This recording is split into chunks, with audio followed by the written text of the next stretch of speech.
your short plan. Short plan.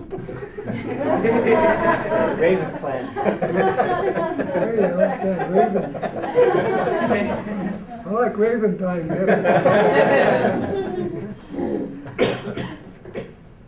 No Texan.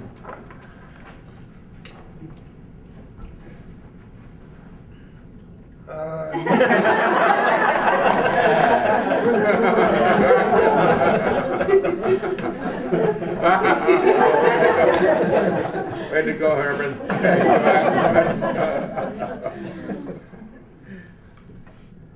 I'd like to start out by saying, in Sitka, my wife and I always had a chance to speak with the younger people that come to Sitka for some kind of a function, Eskimos and Aleuts.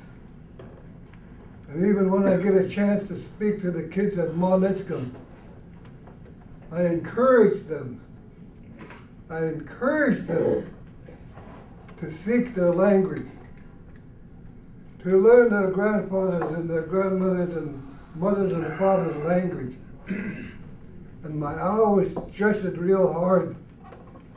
This is the first language of this great land that's called Alaska. Tlingit, Haida, Tsimshian, Eskimos, Aleut, Athabascans. These are the first languages of this great land that's called Alaska.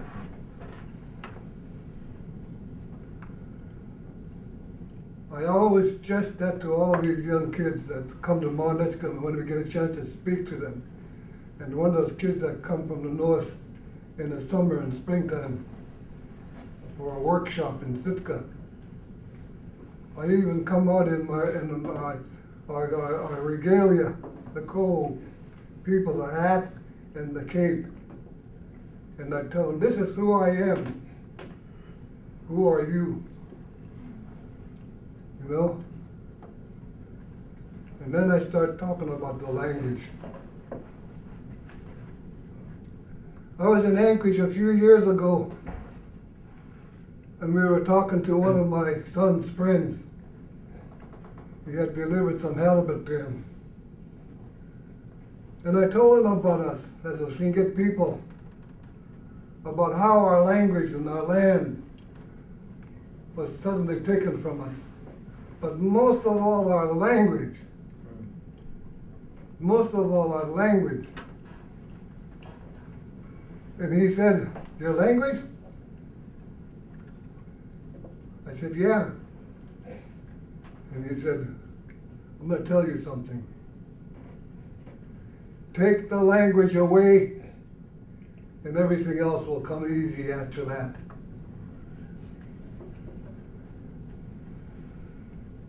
I worked for the Pioneer Home for over 27 and a half years. Just a few years ago, a bulletin went up on the board. Only English will be spoken in this building. Only English. And guess what? It started with one person. One person. Because that person thought that the ladies that were working in the kitchen were talking about her, talking behind her back. Just that one lady. Only English will be spoken from now on. And I went up to the boss and said, what's going on? He said, hey, sorry, but that's the way it's got to be. That's all I said to him in my own language. Okay.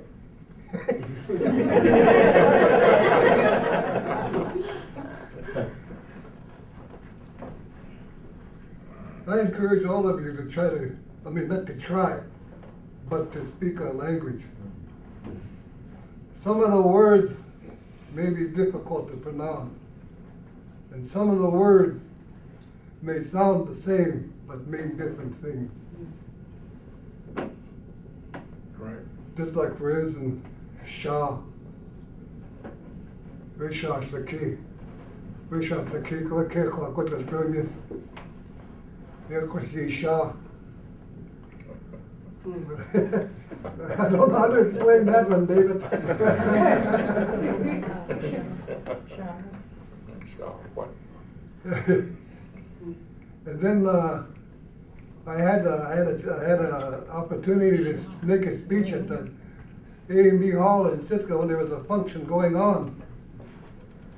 And I was getting up to leave, and my brother Albert said, "Where are you going?"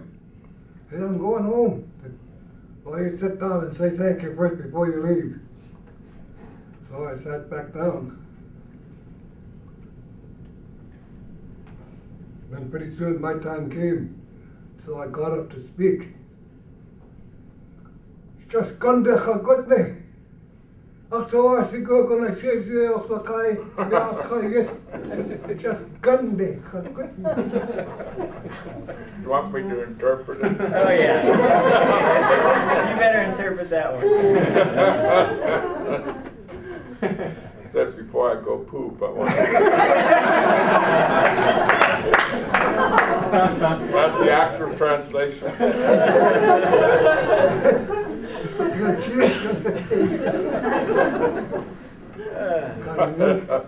What? The word is Gandhi. See, Gandhi and Gandhi. See, they almost sound the same.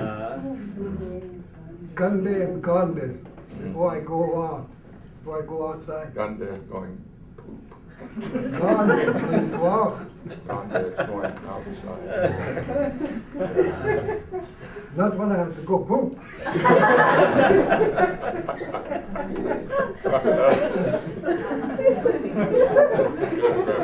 You know, my friend Joe Howard and I were out camping.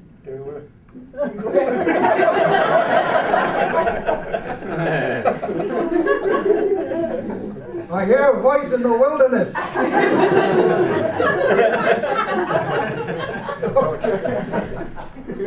I hear a voice in the wilderness.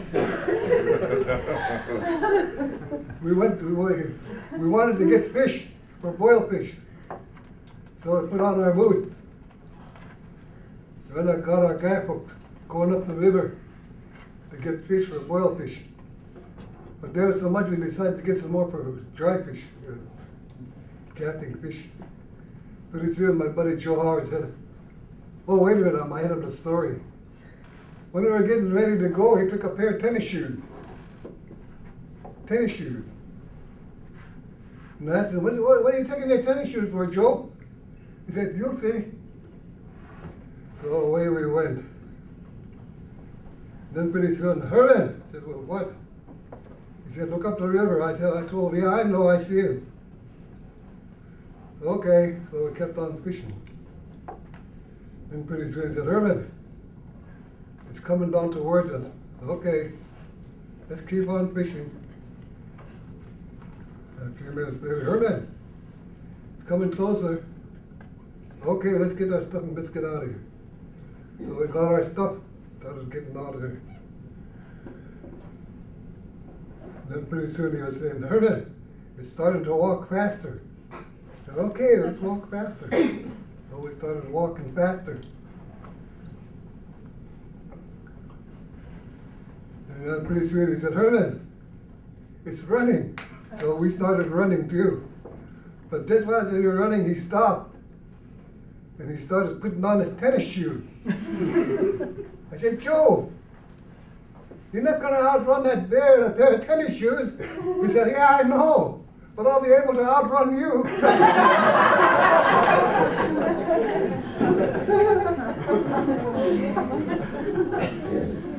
Thank you all for listening to me. I know my grandfather here wants me to sing a song. Well, thank you all very much. I encourage you all to try to, not to try, but to speak our language, and those who are non-native to try to learn our language. A long time ago, a man by the name of Tom Tilson owned a grocery store in Sitka. He was a non-native. But he lived among the native people for so long that he started to pick up their language. And before he knew it, he was speaking just as good as all the other old-timers. And whenever the old-timers came to the store, they'd exchange in Tlingit. So I encourage you guys to learn the language, and the Tlingits among us, learn the language. I know it's difficult for you guys. Me, when I was learning the language, I heard it every day. It's because it was spoken in our house every day. My mom and dad, my grandfather and my grandmother, and all the visitors that came to visit my parents and my grandparents, all spoke Tlingit, every one of them. So I encourage you. I know it's tough, but once you get started, you're going to find out how easy it could be. All of you that are natives, you're going to make us feel good about this. You are the very soul of our language and our culture and our ancestral ties to each other and all that is pertains to us as a native people. You just heard her and Ben and others. All the ties that they had. All the ties that they had. Keep it up. And I might say too that I'm very encouraged of what I'm hearing here in Juneau. One is sitting right next to me right here, and the other one is over there. The language. Du.éesh, T'aḥdeintaan, Cadiente, Shaawát is the cool. uwakaan. Du.éesh, T'aḥdeintaan. Du.éesh, uwakaan. Yeah. Du.éesh. Just a recognition that I overlooked there. I just wanted to thank Lyle also for his continuation to learn the language, the dances, the songs. As a young man, he's very inspirational, not only to the young people, but to us. Thank you for your voice that you give us. Good thing you kept on talking, because next year I'm going to be adopting into the Kohu people a woman from Montana. She wants to learn our cultural way and even some of our language. And I told her to come to the meetings that we have for our song practicing. I told her to tell us why she wants to join us. I don't know. I don't know what tribe of people live in Montana, but that's where she's from, Montana. Thousands of miles away from the ocean. Hey, wait a minute. Here's a good one. Before I sit down, my niece, what? No.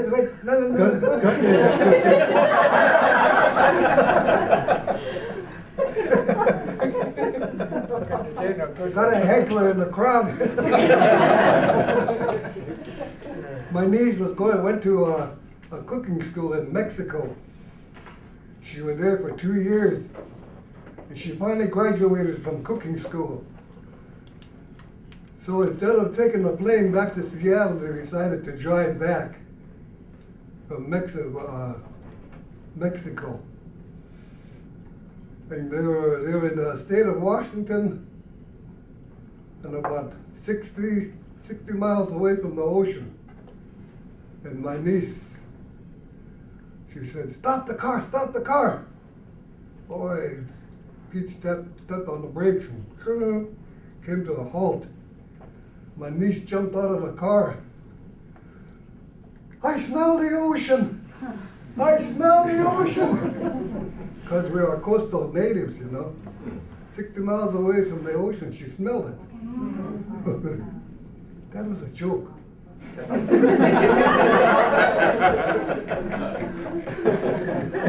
want me to sit down now? Must have been low tide.